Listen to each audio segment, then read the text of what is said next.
It's Life Truth Seeking, and it's been probably over a year. Well, it has been over a year since I've done a video, but I thought I might get back into it. So we've got Netflix up, and there's one thing that I found very interesting, because I've always wondered, and I've watched a few Netflix shows and films, and I've always wondered, why is it so satanic and very dark? And you see some of the stuff in it. It promotes like the LGBT stuff. It promotes Satanism. It promotes witchcraft. There's a lot of dark stuff in it. There's a lot of torture as well. And I found something very interesting. So if we go to the Netflix Wikipedia page and we go to the key people here. So I clicked on Ted Sarandos Jr., Theodore, who's the co-chief executive for Netflix. Didn't find anything massively interesting with him, except from the fact that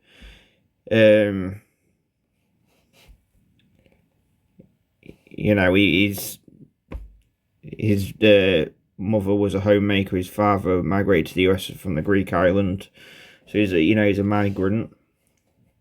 Obviously, a family of migrants, because they're quite ethnic. They want to create this ethnic world where everybody's like mixed and multicultural to the point where everyone's divided. So they want to divide everybody, and that's what's going on in Europe. And that's what's going on in the UK. But I'm not talking about that. So we're on this Netflix site on Wikipedia, and we go to the key people. The next one, Greg Peters. Now this is where it gets interesting. Greg Peters is an American businessman. He is the chief executive of Netflix. Peters is the grandson of William Peters, a journalist and civil rights activist. So we go to William Peters. He's a journalist, civil rights activist. Born in San Francisco, he earned a bachelor's degree in English in 1947. He served in the Army Air Force pilot during World War II. Peters won the Peabody Awards in 1963, documentary Storm of the Supreme Court in 1967, documentary Africa, 1970's Eye of the Storm, and 1976, Suddenly an Eagle. His 1985 documentary, A Class Divided, a sequel, Eye of the Storm, on PBS Frontline, won an Emmy Award.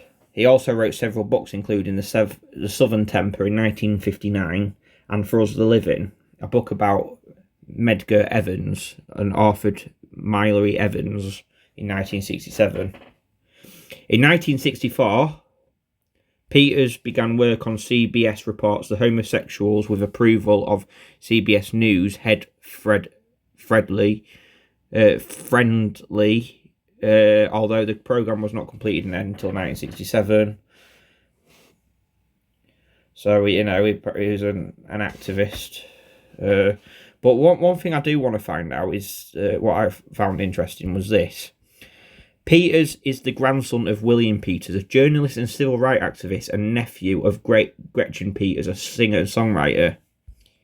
He earned his BS degree in physics and astronomy at Yale University, where he was a member of Skull and Bones. Now, this is official Wikipedia site. So, the CEO of Netflix, so Netflix on the Wikipedia, the CEO, Greg Peters, was a member,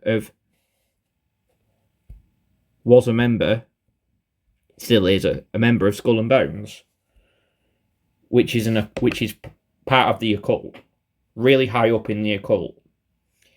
It's Freemasonry, but high up and more satanic. That's where you get the 322 from.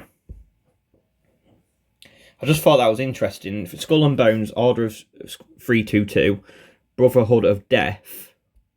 The Brotherhood of Death. So this CEO of Netflix was part of Skull and Bones, which is the Brotherhood of Death, which is an undergraduate senior secret student society at Yale University. And look at the logo. And I want to say something else as well. George Bush was part of this.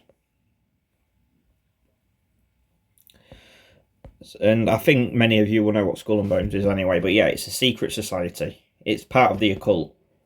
And that's why Netflix is so dark and disturbing. And you see all these tortures going on in the Netflix original shows is because of people like this that were part of these secret societies have inside knowledge of all the torture mechanisms that go on and all the dark stuff that goes on, and they put it into these shows, witchcraft, all sorts of stuff. So I just thought that was interesting. So he's part of the Skull and Bones secret society and is now the executive officer of Netflix. Just thought that was interesting. Thanks, guys.